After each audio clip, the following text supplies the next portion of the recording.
नमस्कार। करियर पर आधारित हमारे खास कार्यक्रम गाइड में स्वागत है आप सभी का। मैं हूं आपके साथ ज्योति सिंह। एक बेहतरीन यूनिवर्सिटी का उद्देश्य यही होता है कि वो युवाओं को नई दिशा और कार्य कुशलता के साथ आने वाले वक्त के लिए तैयार करे। खासतौर पर कॉलेजेस और यूनिवर्सिटीज को कोरोना के इस दौर पर कई मानकों पर मापा जा रहा है। ऐसे में यूनिवर्सिटीज की जो चुनौतियां हैं वो भी बढ़ गई हैं और उस लिहाज से वो अपनी तैयारी भी कर रहे हैं। कैसे अपने सिलेबस और कोर्सेज के साथ साथ वो स्टूडेंट्स के लिए सपोर्ट सिस्टम पर काम कर रहे हैं, इस पर आज हम आपको जानकारी देंगे। तो शुरू करते हैं मेरा खास कार्यक्रम गाइड।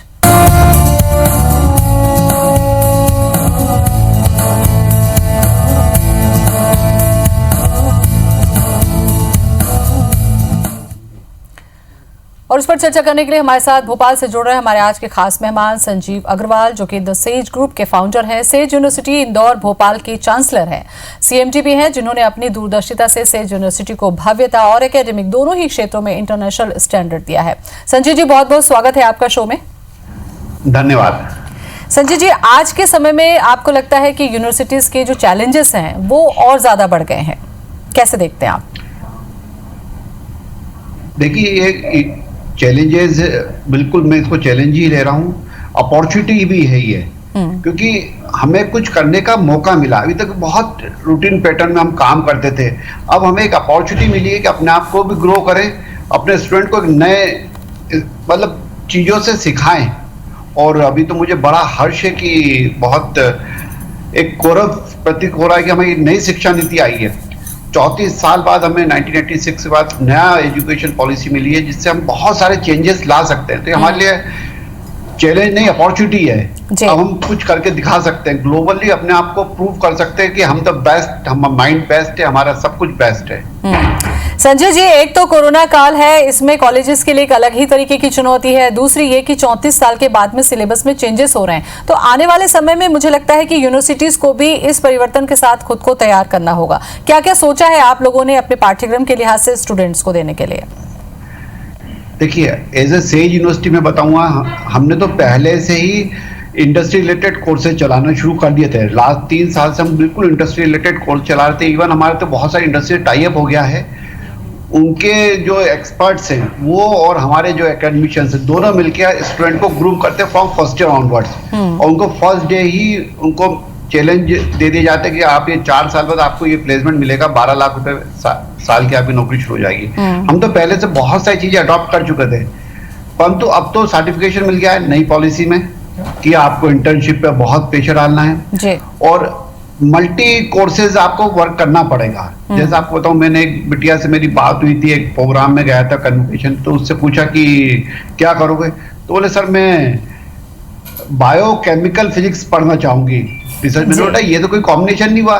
बोले नहीं सर, मैं क्या है, जो बहरे बच्चे होते हैं उन पे रिसर्च करना चाहती हूँ, तो उसमें बायोलॉजी भी इन्वॉल्व होगी रिसर्च में। केमिकल क्या निकलता है, तो केमिकल इंडस्ट्री, केमिकल इन्वॉल्व होगी, पूरी इंजीनियरिंग, और फिजिक्स तो रहेगी। तो एक से मल्टी डिसिप्लिनरी चीजें बढ़ जाएंगी। तो हमें रिसर्च करने में स्टूडेंट की मन की चीज है, उसको हिस्ट्री पढ़नी है, बायोलॉजी पढ़नी है, मैथ्स पढ़ना है, तो तीनों कॉम्बिनेशन बना के हम उसको दे देंगे। तो अपॉर्चुनिटी बहुत बढ़ गई है अब तो। बिल्कुल। संजय जी, आने वाले समय में जैसा कि मैंने कहा कि ये जो शिक्षा नीति बदली है, इसके बाद सीधा सा मतलब है कि रोजगारोन्मुखी जो पाठ्यक्रम है, यानी कि पढ़ने के साथ साथ बच्चा जो है वो स्किल्ड हो जाए और इंटर्नशिप में बहुत ज्यादा ट्रेंड हो जाए। आपको लगता है कि सेज यूनिवर्सिटी में किस तरीके के पाठ्यक्रम्स हैं और क्या क्या फैसिलिटीज हैं, इस लिहाज से भी आप जानकारी दें। देखिए, हमारे सेज ग्रुप, हमारे स्कूल्स भी है, सेज इंटरनेशनल स्कूल भी हमारे, पुरानी इंजीनियरिंग कॉलेज भी है। तो हम स्कूल में बच्चों को 6 क्लास से ऑनवर्ड्स ही अब ग्रूमिंग का हमें मिल जाएगा, उनको इंटर्नशिप हम सिखाने लगेंगे। एक बहुत अच्छी पॉलिसी में भी एक बदलाव लाया है कि मदर टंग पे बहुत ध्यान दिया गया है, क्योंकि अगर हम अपनी मदर टंग में सोचते तो हम ज्यादा सोच पाते। मैं आपको अपना एक एग्जांपल दूंगा। मैं एक बार हमारे एनुअल फंक्शन में प्रोग्राम में बात कर रहा था, इंग्लिश में बोल रहा था। मेरी इंग्लिश में, मेरा हमेशा बचपन से मेरे हिंदी मीडियम स्टूडेंट रहा हूँ मैं, इंजीनियरिंग भी मैंने इंग्लिश में जरूर करी, परंतु हिंदी मीडियम स्टूडेंट रहा हूँ मैं। तो मैं पीछे, हमारे सीएम सर बैठे थे, सीएम बोलते हैं कि संजीव स्पीक इन हिंदी, इधर ओन लैंग्वेज। तो मैंने जब हिंदी में बोला तो एक अलग ही फ्लो निकल गया। तो जो जिस भाषा हम सोचते हैं उसी में हम बोलेंगे तो एक अलग चीज होने लगेगी। तो नई पॉलिसीज में बहुत अच्छे रिफॉर्म्स आए हैं। मैं ग्रेटफुल हूँ हमारे एचआरडी का, मोदी जी का, कि उन्होंने अच्छे लाए हैं।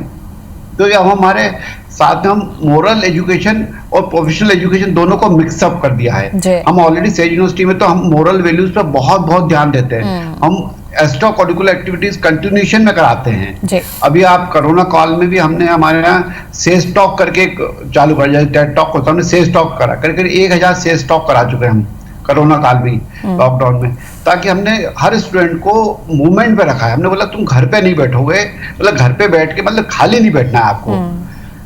तरह तरह के उसके कंप्यूटर के कोर्सेज करा दिए, उसको उसके पर्सनल डेवलपमेंट के कोर्सेज करा दिए, उसको सॉफ्ट स्किल की क्लासेस लगवा दी, उसकी अदर लैंग्वेज की क्लासेस लगवा दी, और हमने उसके साथ साथ उसके परिवार को भी एंगेज करा। हमने उसके परिवार के मदर फादर को भी, उसके छोटे भाई बहनों को भी, सबको एंगेज करके उनको हमने स्किल सिखा दी कोरोना काल में, और अब वो रेगुलर फीचर में लिया है। ये एक बड़ी जिम्मेदारी होती है संजीव जी, जिस पर हम चर्चा कर रहे हैं। मिराज हमारे साथ में जुड़ चुके हैं कांकेर से। मिराज, स्वागत है आपका, पूछिए सवाल। जी, good afternoon ma'am, good afternoon sir. मेरा सवाल ये था कि मैं मैथमेटिक्स का स्टूडेंट हूँ। हाँ, मेरे को बहुत सारे क्वेश्चन थे मन पे कि इंजीनियरिंग के लिए जाया जाए या फिर और किसी कोर्स के लिए जाया जाए, या फिर और भी ड्रीम्स थे बहुत सारे। तो 12th के बाद कौन सा ऐसा कोर्स है जिसको करा जाए तो ड्रीम लाइफ अपनी अचीव कर सकते हैं? आपने मैथ्स लेकर 12th किया है? जी, मैथ्स नहीं, 12th अभी कंप्लीट नहीं हुआ, अभी मैं 12th में हूँ। अभी नेक्स्ट ईयर मेरा 12th कंप्लीट हो जाएगा। ठीक है, बहुत सही समय है ये। संजीव जी, ऐसे समय में भी बच्चे मैथ्स लेकर पढ़ रहे हैं, लेकिन कई बार ये होता है कि वो इंजीनियरिंग में नहीं जाना चाहते, तो उसके बाद उन्हें यही नहीं पता होता है कि फिर विकल्प क्या है, कहाँ वो करियर ऑप्शन ढूंढ सकते हैं। ऐसे में लगता है कि आपको गाइड करना चाहिए बच्चों को। बिल्कुल मीराज बेटा, आपने बहुत अच्छा से आप अपने अंदर क्यूरियोसिटी डेवलप करो। सबसे पहले आपको अपना चेक कराना पड़ेगा, आपको किस चीज में मजे आते हैं पढ़ने में। जैसे आप मैथ्स पढ़ो, फिजिक्स पढ़ो, केमिस्ट्री पढ़ रहे हो, तो उसका कौन सा सब्जेक्ट में आपको सबसे ज्यादा मार्क्स आते हैं और आपको पढ़ने में मजा आता है। जैसे बोलते हैं ना, मैथ्स का पेपर हुआ तो मजा आ जाता है पढ़ने पे। जैसे मैं पर्सनल, मुझे मैथ्स बहुत अच्छा लगता था, तो मुझे मैथ्स का पेपर आता था तो मुझे लगता है लॉटरी लग गई, अब तो बढ़िया मजे आएंगे, अपन तो 100 में 100 लाएंगे।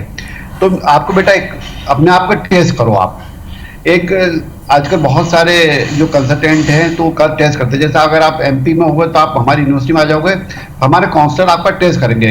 1 घंटे का टेस्ट होता है, वो टेस्ट लिया जाता है, उसमें आपकी अंदर क्या है वो समझ आता है। तो आप ये नए करिकुलम में आप मैथ्स का आपको अच्छा लगता है, आपको हो सकता है बायोलॉजी आपने पढ़ी नहीं, परंतु बायोलॉजी में बायो इन्फॉर्मेटिक्स साइंस अच्छी लगती है, तो आप वो ले लो। मैथ्स के साथ बायोलॉजी, आपको हिस्ट्री से लव है तो आप हिस्ट्री ले लो। तो ऐसे 3 कॉम्बिनेशन का सब्जेक्ट लेके भी आप अपना ग्रेजुएशन कर सकते हैं, आगे की पढ़ाई पर जा सकते हैं। आपको अपनी चॉइस को डेवलप करना पड़ेगा। तो 3 इडियट पिक्चर आपने तो देखी होगी कि अब वो समय चले गया कि बच्चा पैदा हुआ तो बोले, बाप ने बोला कि उंगली पकड़ के मेरा बच्चा इंजीनियर बनेगा। अब नहीं ऐसा। अब तो आपके अंदर क्या झील है, वो अपनी झील को पहचानोगे, और ऑप्शंस हजारों हैं, बस राइट डायरेक्शन में चलना पड़ेगा आपको। बिल्कुल संजय जी, ये बहुत महत्वपूर्ण होता है, क्योंकि पिछले समय में जैसा आपने कहा कि एक समय था कि या तो हम दोस्तों के कहने पर सब्जेक्ट ले लिया करते थे, या माता पिता ने कहा कि आपको ये पढ़ना है तो आप ये पढ़ लीजिए। आजकल के बच्चों का कॉन्सेप्ट भी थोड़ा सा क्लियर हुआ है, 12th आते आते तक वो समझ उनके अंदर डेवलप हो रही है, और ये अच्छी बात है। दोबारा जो महत्वपूर्ण चीज यहाँ पर मुझे लगता है चर्चा करनी चाहिए, वो ये कि यूनिवर्सिटी का जब सिलेक्शन करते हैं हम, वहां पर हमसे कई बार चूक हो जाती है। तो आप ये बताइए कि किन बातों को ध्यान में रखकर यूनिवर्सिटीज या कॉलेजेस का सिलेक्शन करना चाहिए? बहुत अच्छी बात बोली आपने भी। ये बहुत कंफ्यूजन है आज के टाइम पे, भ्रमित करने वाले स्टूडेंट्स बहुत हो गए हैं। मतलब मैं तो उनको बोलता हूँ दलाल लोग हो गए हैं। वो स्टूडेंट को बगला देते हैं कि बेटा यहाँ पर ऐसा ले ले, यहाँ ले ले।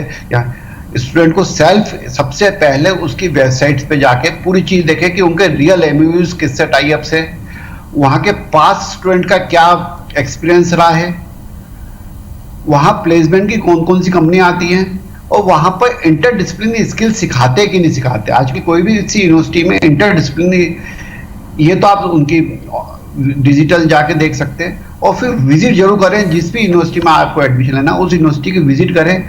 वहाँ की आत्मा कैसी है ये पता लगता है कि जब आप वहाँ के कुछ फैकल्टी से, कुछ लोगों से मिलते हैं तो समझ आता है कि यहाँ पर जो काम कर रहा है वो स्टूडेंट के लिए काम कर रहा है, किसी ने जो जैसे होती है नौकरी कर रहा है बस। तो वो आपको फील आने लगेगा।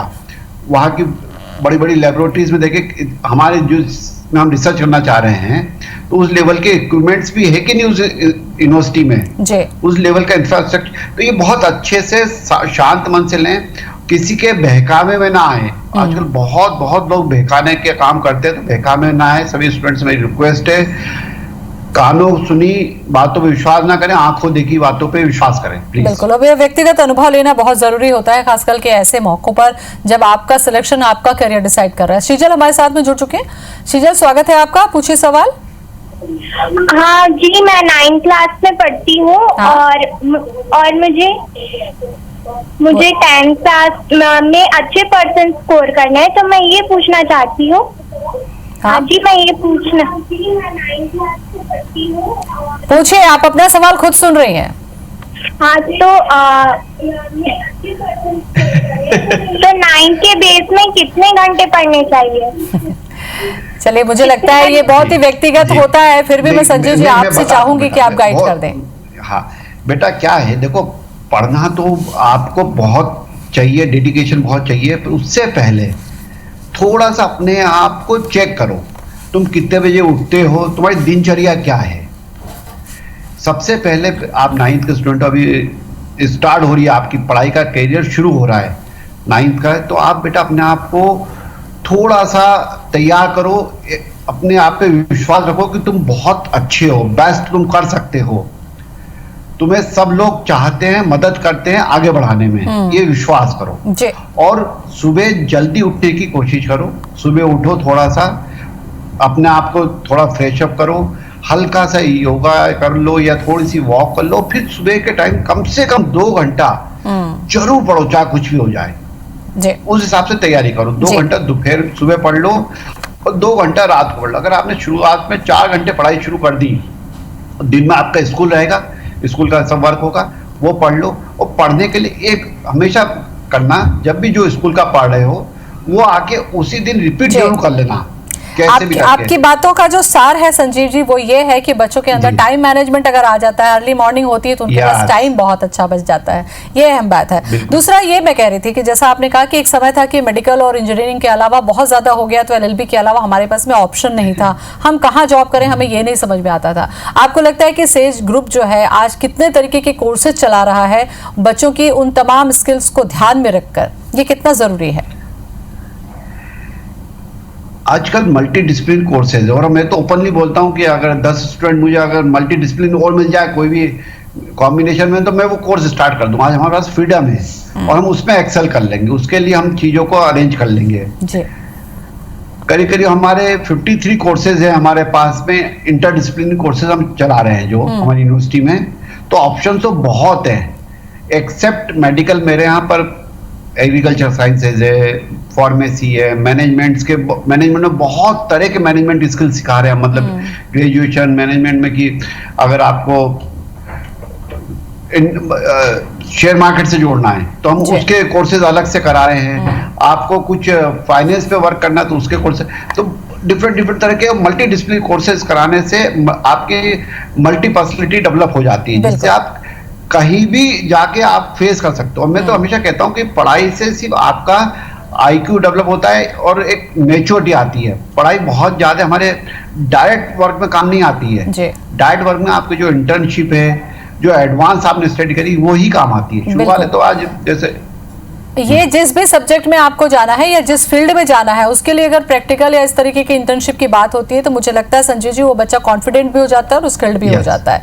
राजकुमार जुड़ चुके हैं हमारे साथ में। राजकुमार, स्वागत है, पूछिए सवाल। राजकुमार, अगर आप मुझे सुन रहे हैं तो टीवी का आवाज कम कर दें और सवाल फटाफट पूछें। बोले।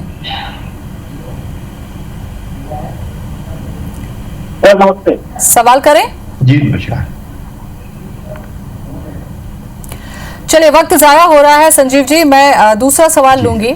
दूसरा सवाल ये कि यूनिवर्सिटी में जैसा कि हमने बात की थी, आने वाले समय में नई शिक्षा नीति के साथ हम जाएंगे। एक तो मदर लैंग्वेज के साथ में हम बात करते हैं, दूसरा हम मॉरल वैल्यूज की बात करते हैं। नैतिक शिक्षा का एक समय था जब हम लोगों ने पढ़ाई की, उस समय पर नैतिक शिक्षा की पूरी किताब हुआ करती थी। आपको लगता है कि आज के समय में वापस हमें उस पर लौटना पड़ेगा, क्योंकि केवल पढ़ाई से एक अच्छा व्यक्तित्व का निर्माण नहीं होगा, और ये अब समझ में आ रहा है नई शिक्षा नीति के साथ भी?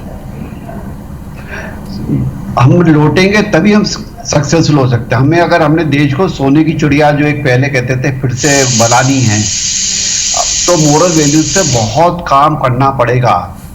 हम जो पढ़ते थे, जैसे आप और हम जब पढ़ते थे तब तो होती थी, तब भी हमारे टाइम भी स्कूल कॉलेज में नहीं पढ़ाते थे, बस वो छठी क्लास में होती थी एक बुक, उसके बाद खत्म हो जाती। परंतु अब तो फिर से जो नई नीति में है, मोरल वैल्यूज पे बहुत बहुत काम करा रहे हैं with the professional education. Skill भी सिखाना है और मोरल भी सिखाना है, हमें रटाना नहीं है। मेरा एक दोस्त है, उसकी बिटिया मेडिकल कर रही है ऑस्ट्रेलिया से, सीनियर लेवल पे है। वो बता रहे, बोले बॉस वहां पर उनको दवाइयों का नाम या वेंस के नाम याद ही नहीं कराते। बोले ये तो सब गूगल पे है, ये नाम है क्या, फंक्शन है आपके 50 तरह के डिफरेंट फंक्शन है, वो समझाते हैं जी।